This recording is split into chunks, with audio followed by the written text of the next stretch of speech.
Sa isang tahimik na umaga, habang pasikat lamang ang araw, si Aling Mercy at ang kanyang anak na si Ana ay naglalakad patungo sa maliit na parke na kanilang nililinisan araw-araw. Tahimik lamang silang dalawa, ngunit ang kanilang mga puso at isipan ay puno ng mga alalahanin at pangamba sa buhay na kanilang kinakaharap. Si Aling Mercy, na nagtatrabaho bilang waitress sa gabi at janitor sa umaga, ay pinipilit na maging matatag para sa kanyang anak. Ana, bilisan mo, baka mahuli tayo ni Aling Linda sa daan, paalala ni Aling Mercy, habang pinapabilis ang kanilang lakad. Sa kanyang isipan, paulit-ulit niyang dasal na sana ay hindi sila makita ng kanilang landlady, na 2 buwan na nilang hindi nababayaran ang upa. Opo, Nay, sagot ni Ana, na bagamat bata pa ay bakas na rin ang pag-aalala sa kanyang mukha. Hindi pa sila nakakalayo nang makita nila si Aling Linda. Nakapamaywang ito at mukhang hindi maganda ang timpla ng mukha. Aling Mercy, magandang umaga. Pero hindi maganda ang dahilan ng pag-uusap natin ngayon, bungad ni Aling Linda. Ang tono ng kanyang boses ay mabigat at seryoso. Magalang na yumuko si Aling Mercy at dahan-daang lumapit, hawak ang kamay ni Ana. Magandang umaga rin po, Aling Linda. Pasensya na po kayo kung hindi pa man niya natatapos ang kanyang sasabihin ay agad siyang pinutol ni Aling Linda. 2 buwan na, Mercy. 2 buwan kayong hindi nakakabayad ng renta. Alam kong mahirap ang buhay, pero negosyo rin ito. Kailangan ko rin ng pambayad sa mga gastusin dito. Nanlulumo, tumingin si Aling Mercy sa lupa, pilit pinipigil ang kanyang mga luha. Naiintindihan ko po, Aling Linda. Ako po ay humihingi ng paumanhin. Sinisikap ko po na makahanap ng ibang paraan para makabayad. Baka po maaari ninyo pa kaming bigyan ng kaunting palugit. Nakikiusap ako, Aling Linda, dagdag ni Ana, ang kanyang boses ay nanginginig. Mahal na mahal ko po ang nanay ko at ayaw kong makitang nahihirapan siya. Kung maaari lang po, napabuntong hininga si Aling Linda, at sa sandaling iyon ay naramdaman niya ang sinseridad ng boses ng bata. Mercy, binibigyan ko kayo ng 1 linggo. 1 linggo para maghanap ng paraan. Pagkatapos, kung wala pa rin, wala akong magagawa kundi ipatupad ang mga kailangan kong gawin bilang may-ari. Aling Linda, maraming salamat po. Pangako, gagawin po namin ang lahat, tugon ni Aling Mercy. Ang pasasalamat ay bumuhos sa kanyang mga mata. Umalis si Aling Linda na may halong pag-aalala at pagkaawa sa mag-ina. Naiwan si Aling Mercy at Ana na kapwa nakaramdam ng bigat sa dibdib. Anak, magiging maayos din ang lahat. Magtiwala lang tayo, wika ni Aling Mercy, pilit na ngumiti at hinigpitan ang hawak sa kamay ng kanyang anak. Habang naglalakad papunta sa parke, puno ng pag-aalala ang isip ni Aling Mercy. Paano niya matutugunan ang pangangailangan nila? Paano niya mapoprotektahan ang kanyang anak mula sa mga pagsubok ng buhay? Ngunit sa kabila nito, may pumukaw sa kanyang loob na magpatuloy na hindi siya dapat sumuko. Sa isang sulok ng parke, nagsimula silang maglinis. Hindi alam na ang simpleng gawain na ito ay magbubukas ng pinto sa isang himala na magbabago sa kanilang buhay. Matapos ang kanilang mahirap na pag-uusap kay Aling Linda, tahimik na nagtrabaho sina Aling Mercy at Ana sa parke.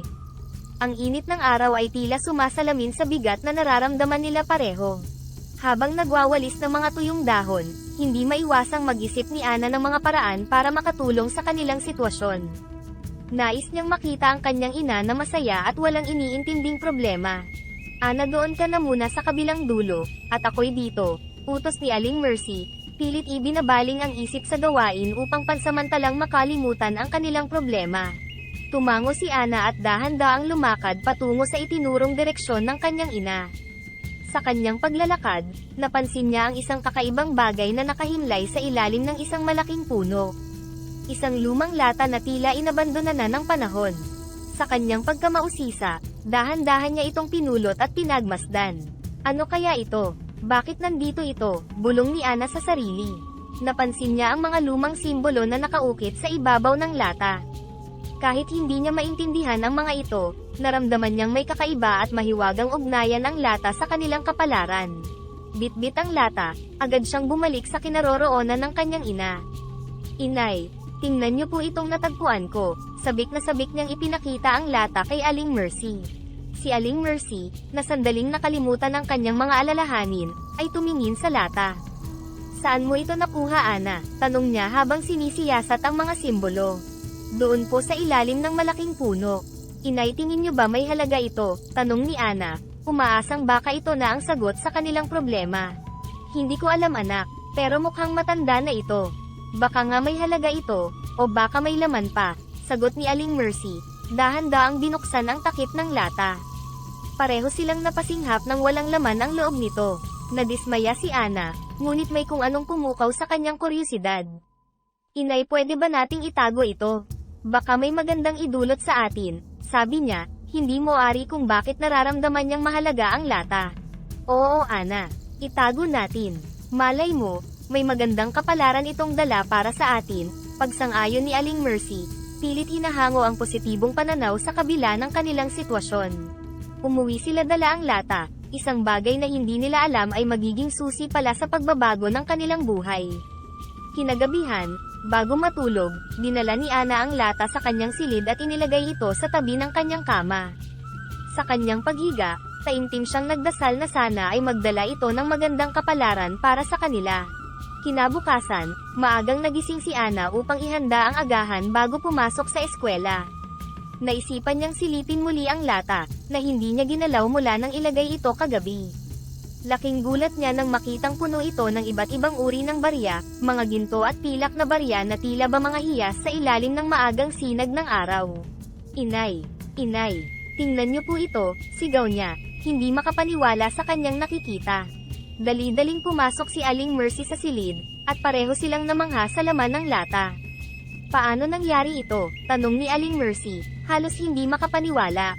Hindi ko po alam inay, pero ito po yung lata na natagpuan ko kahapon, sagot ni Ana. Ang kanyang mga mata ay kumikislap sa tuwa at pagtataka. Nang araw na iyon, nagbago ang lahat para kina Aling Mercy at Ana. Habang sila'y kumakain ng agahan, kapwa sila na puno ng pag-asa at kagalakan, isang damdaming matagal na nilang hindi nadama. Ang lata, na kanilang inakalang simpleng bagay lamang, ay tila nagdala ng tunay na himala sa kanilang buhay. Pagkatapos ng kahanga-hangang pagtuklas sa mahiwagang lata, hindi mapigilan ni Ana ang magbalik sa parke kung saan niya ito natagpuan. Bagamat maaga pa para pumasok sa eskwela, nagdesisyon siyang dumaan sa parke, umaasang may mahanap siyang paliwanag sa likod ng mga pangyayari. Habang naglalakad siya malapit sa lugar kung saan niya natagpuan ang lata, napansin niya ang mga dahon na kumikislap na parang may gumagalaw sa ilalim. Dahan-daang lumapit si Ana, pinagmamasdan ang mga dahon. Sa kanyang paglapit, isang maliit na nilalang, hindi mas mataas sa kanyang tuhod at nakasuot ng damit na gawa sa mga tuyong dahon, ang tumalon mula sa ilalim ng dahon at tumingin sa kanya nang may pagtataka. Magandang umaga munting prinsesa, bati ng nilalang sa isang tinig na parang musika ng kalikasan. Ako si Liro, isang duwende na tagapag-alaga ng parke na ito. Nanlaki ang mga mata ni Ana, halos hindi makapaniwala. Duwende, totoo ka bang duwende? Tanong niya. Ang kanyang boses ay halo ng pagtataka at kagalakan. Oo, totoo akong duwende. Napansin ko ang iyong kabutihan at ng iyong ina sa pag-aalaga sa parke na ito. Naisip ko na marapat lamang na kayo'y bigyan ng kaunting tulong, paliwanag ni Liro, habang umiikot sa lugar na kanyang tinatawag na tahanan. Pero paano mo kami natulungan? Tanong ni Ana, nakatitig sa maliit na nilalang na may malalim na interes. Naglagay ako ng mahika sa lata na iyong natagpuan. Ito ay mahiwagang lata na magbibigay sa inyo ng kaunting yaman araw-araw, hanggat patuloy kayo sa paggawa ng mabuti, sabi ni Liro, na ngayon ay nakangiti. Si Ana, labis ang pasasalamat, ay yumuko sa duwende. Maraming salamat Liro. Hindi mo alam kung gaano kalaking tulong ang iyong regalo sa amin. Paano ka namin masusuklian? Walang kailangang kapalit, Ana. Ngunit, kung nais mong magpasalamat, ipagpatuloy mo lang ang pag-aalaga sa parke at sa lahat ng nilalang na naninirahan dito, tugon ni Liro. Seryoso ang kanyang mukha. Opo, pangako Liro. Aalagaan namin ang parke na ito, pangako ni Ana. Ang kanyang puso ay puno ng pasasalamat at pagmamahal sa maliit na nilalang na nagbigay ng pag-asa sa kanila. Bago umalis, tumingin si Liro kay Ana at ngumiti. Huwag kang mag-alala, Ana. Hanggat may kabutihan sa inyong mga puso, magpapatuloy ang mahika ng lata, paalala niya bago tuluyang naglaho sa ilalim ng mga dahon. Buong pagmamadali na umuwi si Ana upang ibahagi ang kahanga-hangang kwento kay Aling Mercy. Sa kanilang munting kusina, ikinwento ni Ana ang bawat detalye ng kanyang pagkikita kay Liro. Isang duwende, Ana. Totoo ba iyan? Tanong ni Aling Mercy. Hindi makapaniwala ngunit puno ng pag-asa. Totoo po, Nay. Siya po ang nagbigay sa atin ng mahiwagang lata. At nangako po ako na aalagaan natin ang parke bilang pasasalamat, sagot ni Ana. Ang kanyang mga mata ay kumikislap sa tuwa at determinasyon. Napangiti si Aling Mercy at niyakap ang kanyang anak. Kung gayon, gagawin natin ang lahat para tuparin ang pangakong iyan. Salamat, Ana, sa pagiging mabuting bata. Sa gabing iyon, habang sila ay naghahanda para matulog, kapwa nila nadama ang isang bagong simula. Ang kanilang buhay, na minsang puno ng pag-aalala, ngayon ay may bagong liwanag at pag-asa, salamat sa isang maliit na duwende sa parke. Habang lumilipas ang mga araw, ang himalang hatid ng mahiwagang lata ay nagdala ng malalim na pagbabago hindi lamang sa buhay nila Aling Mercy at Ana kundi pati na rin sa kanilang pananaw sa mundo. Sa bawat araw na dumaan, puno ng pasasalamat ang kanilang mga puso, lalo na't unti-unti nilang nababayaran ang kanilang mga pagkakautang at naibabalik ang kanilang dignidad. Isang maaliwalas na umaga, habang nag-aalmusal, binuksan ni Ana ang lata at muli, ito'y puno ng mga barya na pilak at ginto. Ngunit sa pagkakataong ito, may kakaibang ningning sa kanyang mga mata. Inay, tingin ko, panahon na para gamitin natin ang biyayang ito hindi lang para sa atin kundi para sa iba rin, panimula ni Ana, habang pinagmamasdan ang mga kinang ng barya. Tumango si Aling Mercy, ang kanyang mukha ay nagpapakita ng pagmamalaki sa anak. Ano ang naiisip mo, anak? Siguro po, maaari tayong magtayo ng isang maliit na negosyo. Hindi lang para tuluyan tayong makaahon sa hirap, kundi para makatulong din tayo sa ibang tao. Maraming nangangailangan, Nay, mungkahi ni Ana, puno ng pag-asa at determinasyon. Mabuti ang naisip mo, Ana. Anong klaseng negosyo ang iniisip mo? Tanong ni Aling Mercy, na ngayon ay kinakalkula na ang posibilidad sa kanyang isip. Siguro po, isang maliit na tindahan. Pwedeng tindahan ng mga pangunahing bilihin. Malapit lang dito sa atin, para madali ring puntahan ng ating mga kapitbahay, sagot ni Ana, na dati-rati nakikita lamang ang ganitong mga pangarap sa iba. Nag-usap sila ng masinsinan tungkol sa mga detalye, saan bibili ng mga paninda, paano ito pamamahalaan, at kung paano ito magiging kapaki-pakinabang hindi lamang para sa kanilang pamilya kundi pati na rin sa ibang nangangailangan. Hindi nagtagal, ang kanilang simpleng kusina ay naging puno ng mga plano at mga papel na may mga ideya. Ang bawat ideya ay maingat nilang pinag-uusapan, at ang bawat desisyon ay pinagtutulungan nilang gawin. Sa loob lamang ng ilang linggo, natupad ang kanilang plano. Ang maliit na pwesto sa tabi ng kanilang bahay ay unti-unting nagbago at naging isang maayos at malinis na tindahan. Gamit ang perang nagmula sa lata, binili nila ang mga unang batch ng mga paninda, mga delata, sabon, asukal, kape, at iba pa. Sa araw ng pagbubukas ng kanilang tindahan, hindi may tinta ang saya sa mukha ni Aling Mercy at Ana. Ang mga kapitbahay ay dahan-daang pumapasok, at bumibili. Ang bawat barya na natanggap nila ay hindi lamang kapalit ng paninda kundi pati na rin simbolo ng bagong simula at pag-asa. Alam mo, Ana, hindi lang ito basta tindahan. Ito'y simbolo ng ating pagbangon at pagtulong sa iba, sabi ni Aling Mercy, habang pinagmamasdan ang kanilang mga kapitbahay na masayang umuuwi dala ang kanilang mga binili. Tumango si Ana, ang kanyang mga mata ay kumikislap hindi lamang dahil sa pagmamalaki kundi dahil sa pagkakaroon ng layunin. Opo, Nay. At simula pa lang ito ng marami pa nating magagawa.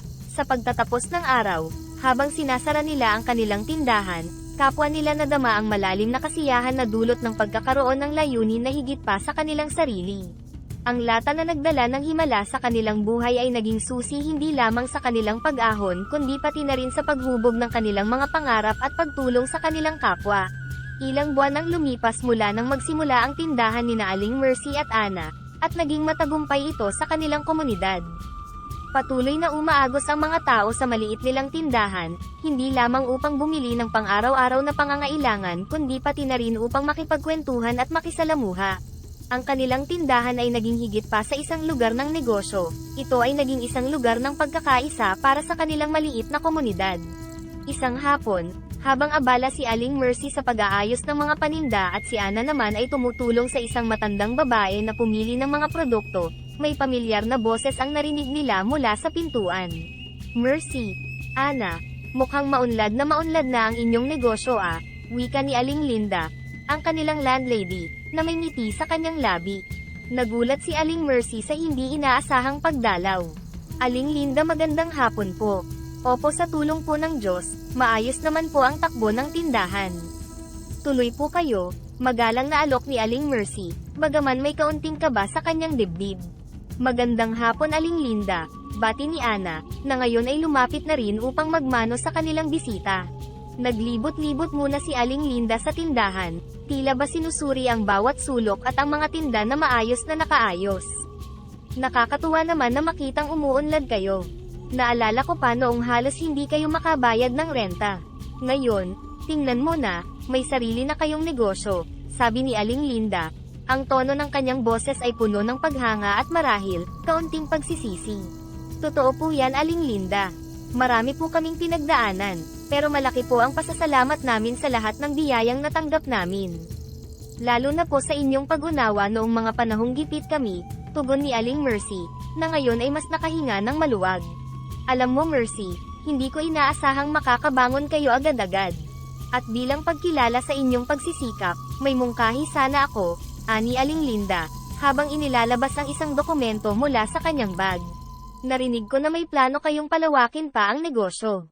Kung interesado kayo, may bakanteng lote ako malapit dito na maaaring magamit ninyo.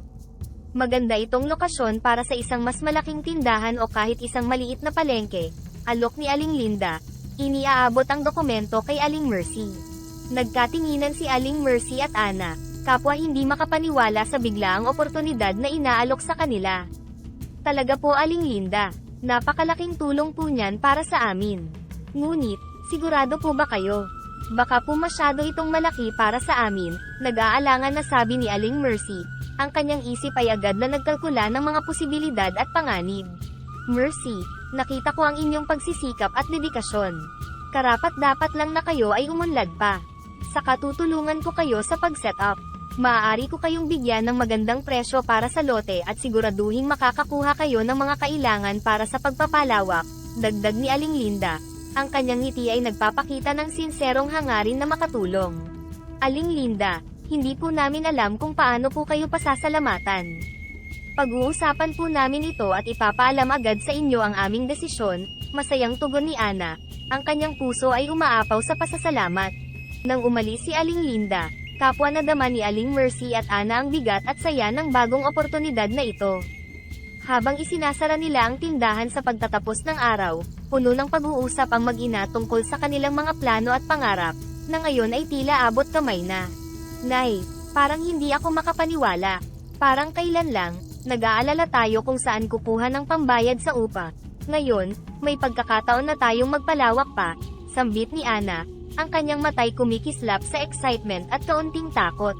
Oo nga anak, malaking desisyon ito pero kung magtulungan tayo, kaya natin to. Ang mahalaga, nandito tayo para sa isa't isa, at para sa ating kapwa, sagot ni Aling Mercy. Ang kanyang tinig ay puno ng determinasyon at pag-asa. Sa kanilang pagsasara ng tindahan, ang mag-ina ay hindi lamang nag-aayos ng mga paninda kundi pati na rin ng mga pangarap para sa mas magandang bukas, hindi lamang para sa kanilang sarili kundi para sa buong komunidad. Matapos ang pagdalaw ni Aling Linda, ang mga araw na sumunod ay puno ng pagpaplano at paghahanda para sa posibleng pagpapalawak ng kanilang negosyo. Ang mag-inang Aling Mercy at Ana ay nagsimulang kumonsulta sa iba't ibang tao upang mas mapagbuti ang kanilang plano. Isang umaga, habang naghahanda sila para sa isa pang abalang araw, nakaupo sila sa kanilang munting kusina, nag-uusap habang umiinom ng mainit na kape. Anak, sigurado ka ba sa desisyong ito? Malaking hakbang ito at maraming bagay ang dapat nating isaalang-alang, tanong ni Aling Mercy. Ang kanyang tono ay nagpapahiwatig ng kanyang pag-aalala. Opo Nay, naiintindihan ko po ang inyong pag-aalala, pero sa tingin ko, ito na po ang tamang oras para lumaki ang ating negosyo. Nakikita ko po ang mga benepisyo hindi lang para sa atin kundi para na rin sa ating kapwa, sagot ni Ana. Ang kanyang boses ay puno ng pag-asa at determinasyon. Napakaganda ng iyong pananaw Ana. Masaya ako na nakikita kang lumalaking may malasakit sa iba. Sige, ituloy natin ito. Ano ang unang hakbang na nais mong gawin? Tanong ni Aling Mercy. Ang kanyang mga mata ay kumikislap sa pagmamalaki sa kanyang anak. Una po sana nating kausapin si Aling Linda tungkol sa detalye ng lote at tingnan natin kung ano ang magiging arrangement sa pagbabayad. Pagkatapos, kailangan nating magplano ng disenyo ng bagong tindahan at kumuha ng mga tao na makakatulong sa atin sa konstruksyon, detalyadong paliwanag ni Ana. Sa pagtatakda ng kanilang plano, nagdesisyon ang mag-ina na bumisita kay Aling Linda kinabukasan upang formal na pag-usapan ang mga detalye ng lote at ang mga kondisyon sa pagbili nito. Kinabukasan, sa tanggapan ni Aling Linda, maingat na pinag-usapan ng mag-ina kasama ang landlady ang mga kondisyon ng pagkuha ng lote. Aling Linda, kami po ay lubos na nagpapasalamat sa inyong alok. Nais lang po naming siguruhin na ang lahat ng kasunduan ay makatarungan para sa parehong partido, maingat na sabi ni Aling Mercy, habang binabasa ang dokumentong inihanda ni Aling Linda. Walang anuman Mercy. Ako'y nagagalak na makatulong sa inyong mag-ina. Ang lote ay ibibigay ko sa inyo sa isang mababang presyo, at magbibigay din ako ng mga suhestyon para sa pagpapaunlad ng lugar. Bukod pa rito, handa akong magbigay ng mga flexible na terms sa pagbabayad, tugon ni Aling Linda. Ang kanyang mga salita ay nagpakalma sa ilang pangamba ni Aling Mercy. Aling Linda, lubos po ang aming pasasalamat. Pangako po namin na ang bagong tindahan ay magiging kapaki-pakinabang hindi lamang para sa amin kundi para rin sa aming kapwa, sagot ni Ana. Ang kanyang mga mata ay nagpapahayag ng katapatan at pasasalamat. Habang inaayos nila ang kanilang tindahan, ang damdamin ng kagalakan, pasasalamat, at pag-asa para sa hinaharap ay lalo pang tumibay. Ang bagong kabanata sa kanilang buhay ay nagbigay sa kanila ng lakas at inspirasyon na patuloy na magsikap at maglingkod sa kanilang kapwa. Sa mga sumunod na linggo, masigasig na inasikaso ni Aling Mercy at Ana ang lahat ng kinakailangang paghahanda para sa pagpapalawak ng kanilang negosyo. Ang mga araw ay puno ng pagpupulong sa mga kontratista, pagbili ng mga materyales, at patuloy na pagpaplano. Sa kabila ng abalang schedule, hindi kinalimutan ng mag-ina ang kanilang pangako na maglingkod sa komunidad. Isang hapon, habang nagsasara ng tindahan, lumapit si Mang Jose, isa sa mga matagal na residente ng kanilang barangay at kilala sa pagtulong sa simbahan. Aling Mercy, Ana, nabalitaan ko po ang inyong pagpapalawak. Nakakabilib talaga ang inyong pagsisikap. Sa totoo lang, mayroon sana akong hiling, mahinahong sabi ni Mang Jose. Ang kanyang mukha ay nagpapakita ng bahagyang pag-aalangan. Magandang hapon po Mang Jose.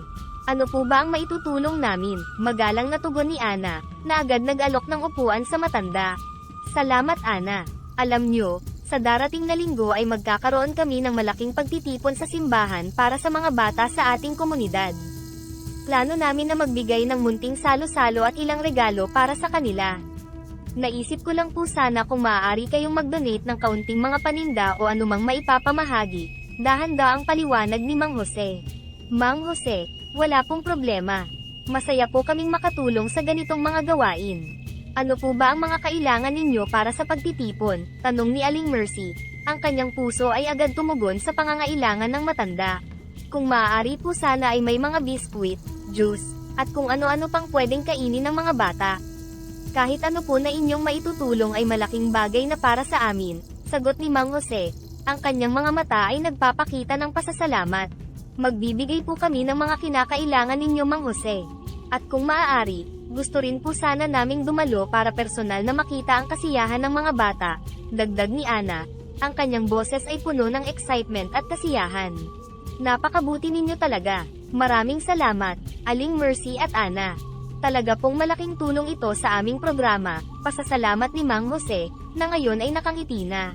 Pagkaalis ni Mang Jose, naghanda sina Aling Mercy at Ana ng mga donasyon para sa simbahan.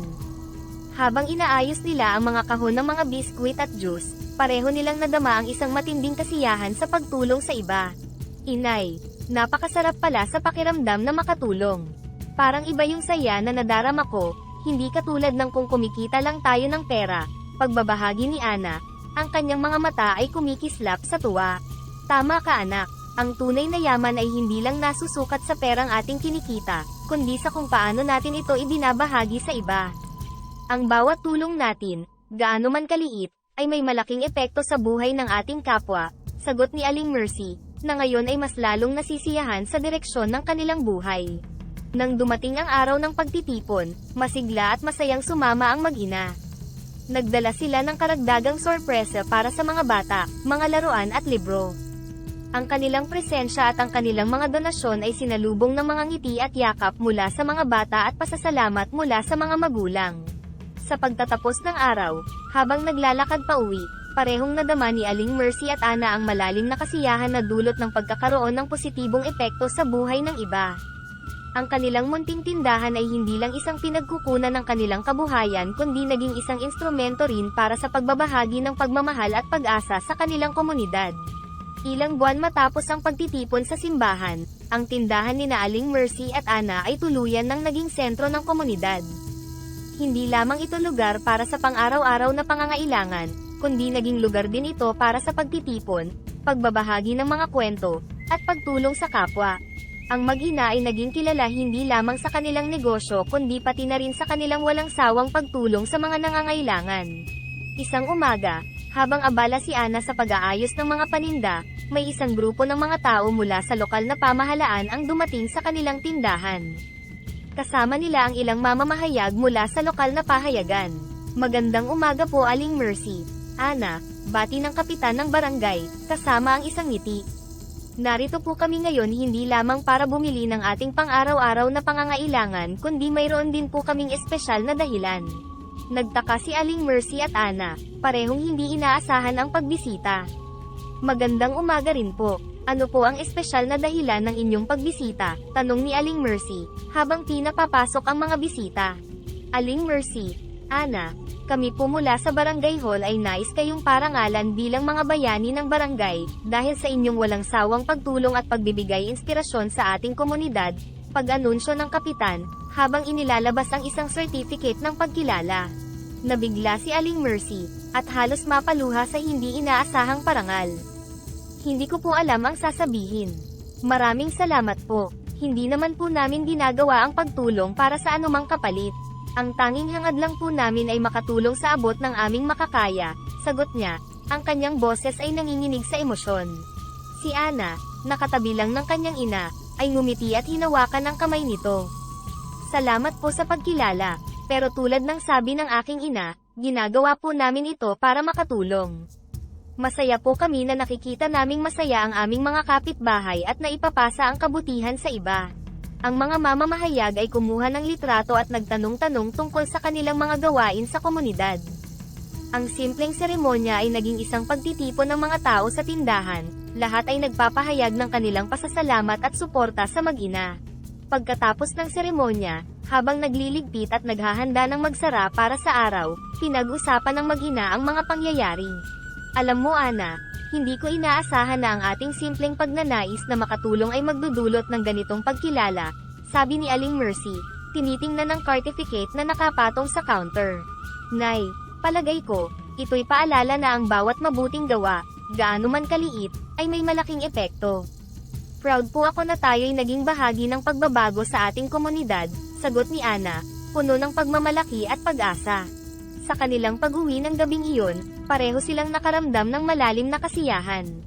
Ang kanilang simpleng pagsisimula sa maliit na tindahan ay hindi lamang nagbago ng kanilang buhay kundi naging instrumento rin para sa pagpapabuti ng buhay ng kanilang mga kapitbahay. Ang kinabukasan ay mukhang mas maliwanag hindi lamang para sa kanila kundi para sa buong komunidad, salamat sa chain ng kabutihan na kanilang sinimulan.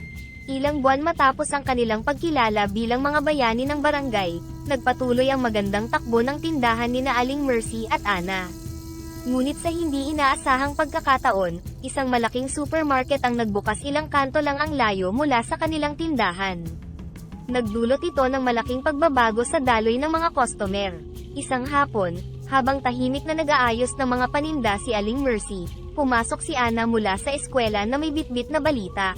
Inay, nakita niyo na po ba yung bagong supermarket sa kabilang kanto? Tanong ni Ana. Ang kanyang mukha ay nagpapakita ng pag-aalala. Oo, nakita ko nga anak. Mukhang malaki. Sigurado akong marami sa ating mga suki ang mausyusong subukan ito, tugon ni Aling Mercy. Ang kanyang tinig ay may bahid ng pagkabahala. Inay, natatakot po ako. Paano kung mawalan tayo ng mga customer? Paano na ang ating tindahan? Tanong ni Ana, na ngayon ay halatang balisa. Alam ko anak, may pag-aalala rin ako. Pero tandaan natin, Hindi lang basta paninda ang inaalok natin. Nagtatayo tayo ng relasyon sa ating mga customer. May tiwala ako na babalik sila dahil sa ating serbisyo at pagmamalasakit, paliwanag ni Aling Mercy. Sinusubukan niyang itaas ang moral nila pareho. Siguro nga po, Nay. Pero, ano po kaya kung dagdagan natin ang ating mga serbisyo? Baka pwede tayong mag-alok ng mga bagay na hindi nila makikita sa supermarket, mungkahi ni Ana, na ngayon ay nag-iisip ng mga paraan para mapanatili ang kanilang negosyo. Magandang ideya yan, Ana. Halimbawa, pwede nating simulan ng delivery service para sa ating mga matatanda at hindi makalabas ng bahay. At baka pwede rin tayong magkaroon ng loyalty program para sa ating mga suki, dagdag ni Aling Mercy, na ngayon ay masigasig na nag-iisip ng iba't ibang estratehiya. Opo, Nay. Pwede rin tayong magkaroon ng mga araw na may discount sa mga piling produkto. Siguro kung mag-aalok tayo ng isang bagay na natatangi, magiging dahilan ito para bumalik sila sa atin, sabi ni Ana. Ang kanyang mga mata ay kumikislap na ng pag-asa. Sa mga sumunod na araw, sinimulan ng mag-ina ang pagpapatupad ng mga bagong serbisyo. Itinatag nila ang Mercy's Delivery, na naghatid ng mga groceries diretso sa pintuan ng kanilang mga suking hindi makapamili ng personal. Naglabas din sila ng suki card, na nag-aalok ng mga puntos at rewards sa mga madalas bumili sa kanila. Habang unti-unting ipinakilala ang mga bagong serbisyong ito, nadama nila ang suporta ng kanilang mga suki. Marami sa mga dating customer ang bumalik, at nagpahayag ng kanilang pasasalamat sa mga natatanging alok at malasakit na ipinakita ng mag-ina. Isang hapon, habang nag-uusap ang mag-ina tungkol sa takbo ng kanilang tindahan, hindi maiwasang magpasalamat ni Aling Mercy sa kanilang mga suki. Alam mo, Ana, kahit may mga hamon, pinapakita ng ating mga suki na tama ang ating ginawa. Hindi lang basta negosyo ito'y tungkol sa pagtulong at pagkakaroon ng malasakit sa bawat isa, sabi ni Aling Mercy, puno ng pasasalamat at kasiyahan. Opo, Nay. At dahil rin po sa inyong pagtuturo na laging magmalasakit at mag-isip ng kapakanan ng iba, sagot ni Ana, na ngayon ay nakaramdam ng malalim na kasiyahan at pagmamalaki sa kanilang naabot. Ang kabanatang ito sa kanilang buhay ay nagturo sa kanila na sa kabila ng mga hamon, ang pagtutulungan, pagbabago, at pagmamalasakit ay mga susi upang magtagumpay hindi lamang sa negosyo kundi pati na rin sa buhay. Sa paglipas ng mga buwan, naging matatag ang tindahan ni Aling Mercy at Ana sa harap ng mga hamon. Ang kanilang kakayahang umangkop at patuloy na magbigay ng mahusay na serbisyo ay pinatunayan ang kanilang kahalagahan sa komunidad. Ang Mercy's Delivery at Suki Card ay lalong pinagbuti at pinalawak, na nagdala ng mas maraming suki at mas malalim na ugnayan sa mga tao sa barangay. Isang hapon, habang sila ay nag-iimbentaryo, nagkaroon ng malalim na pag-uusap ang mag-ina tungkol sa kanilang mga susunod na hakbang. Anak, iniisip ko ang tungkol sa pagdagdag ng mga bagong produkto at serbisyo. Marahil ay oras na para mag-alok tayo ng mga sariwang produkto gaya ng gulay at prutas. Ano sa palagay mo? Tanong ni Aling Mercy, habang sinusuri ang mga record ng benta. Tama po kayo, Nay. Magandang ideya po yan. Madalas nga pong magtanong ang mga tao kung mayroon tayong sariwang gulay o prutas. Siguradong magugustuhan nila kung magkakaroon tayo nito. At siguro, pwede rin tayong mag-alok ng mga lokal na produkto na galing mismo sa ating komunidad, sagot ni Ana, puno ng sigla at pagkamalikhain. Oo, magiging maganda yan para sa lokal na ekonomiya. At gusto ko rin ang ideya ng pagbibigay suporta sa ating mga lokal na magsasaka. Siguro pwede tayong makipag-ugnayan sa kanila para sa regular na supply, dagdag ni Aling Mercy. Ang kanyang mga mata ay kumikislap sa ideya ng panibagong pagtutulungan. Naglaan sila ng oras upang bisitahin ang mga magsasaka sa kalapit na lugar, at nag-usap-usap tungkol sa posibilidad ng pagtatag ng direktang ugnayan para sa supply ng mga sariwang produkto. Ang mga magsasaka ay masaya sa ideya na magkaroon ng bagong merkado para sa kanilang mga produkto at ang mag-ina ay nalugod na makatulong sa pagpapalago ng lokal na ekonomiya. Alam mo, Nay, ang pagtulong sa ating mga lokal na magsasaka ay nagbibigay sa akin ng malaking kasiyahan. Hindi lang natin napapalago ang ating negosyo, natutulungan din natin silang magkaroon ng mas magandang oportunidad, pahayag ni Ana. Tama ka, anak. Ito ang uri ng cycle na gusto nating makita, ang pagtulong sa isa't isa upang lahat tayo ay umunlad, sagot ni Aling Mercy. Ang kanyang puso ay puno ng pasasalamat at pag-asa. Sa pagdating ng unang batch ng sariwang gulay at prutas, masigla nilang inihanda ang kanilang tindahan para sa bagong alok. Inanunsyo nila sa kanilang suki cardholders ang pagdating ng mga bagong produkto at inimbitahan ang lahat na subukan ang sariwa at masustansyang pagkain. Ang unang araw ng pagbebenta ng sariwang produkto ay isang malaking tagumpay. Maraming tao ang dumagsa sa tindahan, naakit sa kalidad at presko ng mga paninda. Ang feedback mula sa mga customer ay lubos na positibo, at marami ang nagpahayag ng kanilang suporta sa patuloy na pagbibigay ng mag-ina ng mahusay na produkto at serbisyo. Habang isinasara nila ang tindahan sa pagtatapos ng araw, kapwa nadama ni na Aling Mercy at Ana ang isang malalim na kasiyahan sa kanilang nagawa. Anak, tingin ko ito ang isa sa ating pinakamagandang desisyon. Hindi lamang natin napapabuti ang kalusugan ng ating mga suki, napapalago din natin ang lokal na ekonomiya. Kung tayo'y magkasama, marami tayong magagawa, sabi ni Aling Mercy, habang inilock ang pinto ng tindahan. Opo, Nay. Parang mas nakakabigay ito ng kahulugan sa lahat ng ating pagsisikap. Totoong nararamdaman ko ang pagkakaugnay natin sa komunidad, at iyon ang nagpapalakas sa akin araw-araw, sagot ni Ana, puno ng pagmamalaki at kasiyahan sa kanilang mga nagawa at sa mga posibilidad na darating pa. Habang lumalaki ang negosyo at patuloy na umuunlad ang kanilang relasyon sa komunidad, isang hindi inaasahang bisita ang muling nagpakita kay Ana habang siya ay nag-aayos ng mga sariwang gulay sa kanilang tindahan isang maaliwalas na hapon. Ana, tila maraming magagandang pagbabago ang nangyari mula nang huli tayong magkita, wika ng isang pamilyar na tinig mula sa likod. Lumingon si Ana at nakita niyang nakatayo roon si Liro, ang maliit na duwende, na ngayon ay may ngiti sa kanyang mukha. Liro, napakatagal na po simula nang huli kayong dumalaw. Opo, marami na pong pagbabago. Mas lumaki na po ang aming negosyo at mas nakakatulong na po kami sa aming komunidad, masayang ibinalita ni Ana, habang inaalalayan ng duwende papasok sa tindahan. Oo, nakita ko. Nakita ko ang lahat ng iyong pagsisikap at ng iyong ina. Naparito ako hindi lamang upang makita ang inyong mga tagumpay kundi upang magbigay rin ng karagdagang tulong, sagot ni Liro, habang tinitingnan ang mga panindang nakaayos ng maayos sa mga istante. Tulong po, sa anong paraan Liro? Tanong ni Ana, ang kanyang interes ay agad nakatuon sa posibilidad ng karagdagang mahiwagang tulong mula sa duwende. Habang patuloy kang nagbibigay ng kabutihan, may isang bagay akong nais ibigay sa iyo at sa iyong ina. Ito ay magbibigay sa inyo ng karagdagang proteksyon at swerte, paliwanag ni Liro, na kinuha sa kanyang bulsa at inilabas ang isang maliit na kristal na tila nagliliwanag sa loob. Ibinigay ni Liro ang kristal kay Ana. Ito ang bato ng pagpapala. Hanggat ito'y nasa inyong pag-iingat, magpapatuloy ang inyong magandang kapalaran at maliligtas kayo sa anumang masamang hangin na maaaring sumubok sa inyong katatagan, dagdag niya. Talaga po, maraming salamat Liro.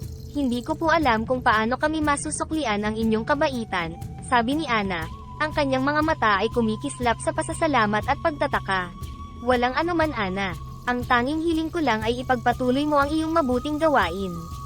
Tandaan mo, ang tunay na mahika ay nasa pagtulong sa iba, sagot ni Liro, bago siya tumalikod para umalis.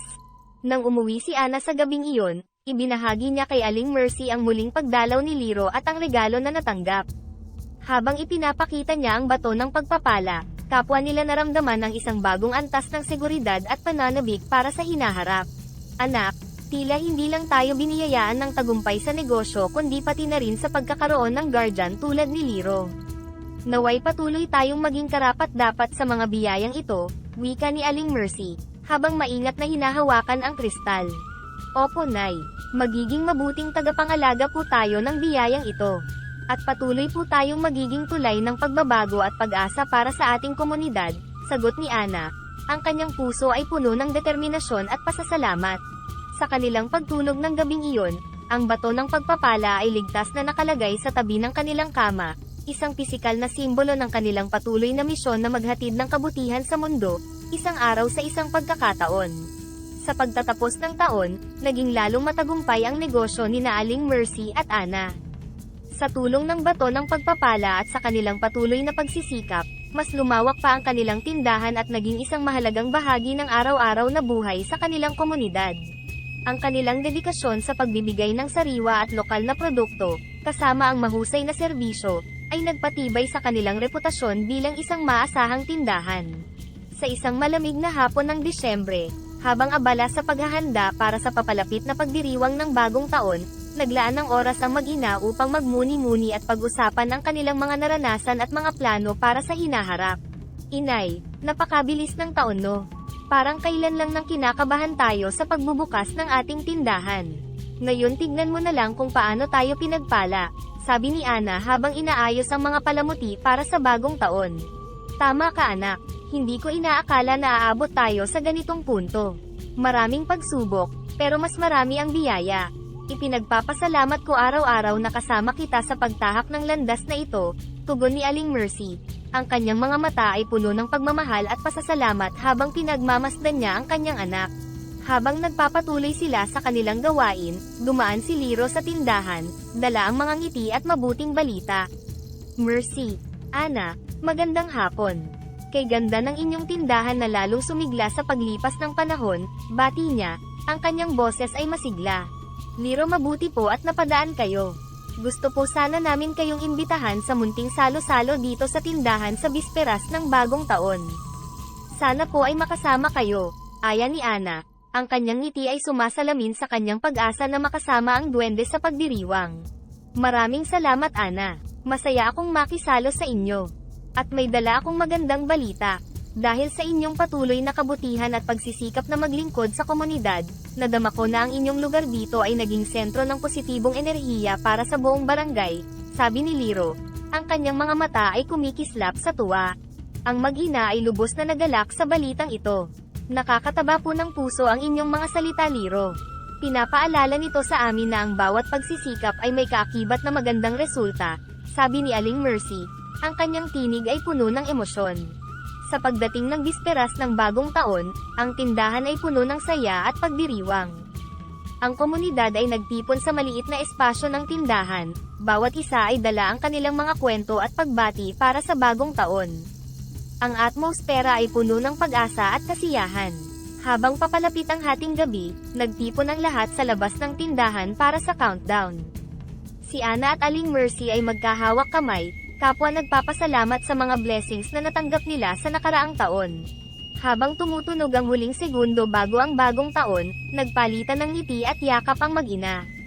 Sa pagsalubong sa bagong taon, puno sila ng panibagong pag-asa at determinasyon na ipagpatuloy ang kanilang misyon na maging isang positibong puwersa sa kanilang komunidad. Anak, ito ay simula pa lamang. Mayroon pang maraming mga pagkakataon at hamon sa hinaharap. Pero sama-sama nating haharapin ang lahat ng ito, bulong ni Aling Mercy sa kanyang anak habang sabay nilang pinagmamasdan ang mga paputok sa langit.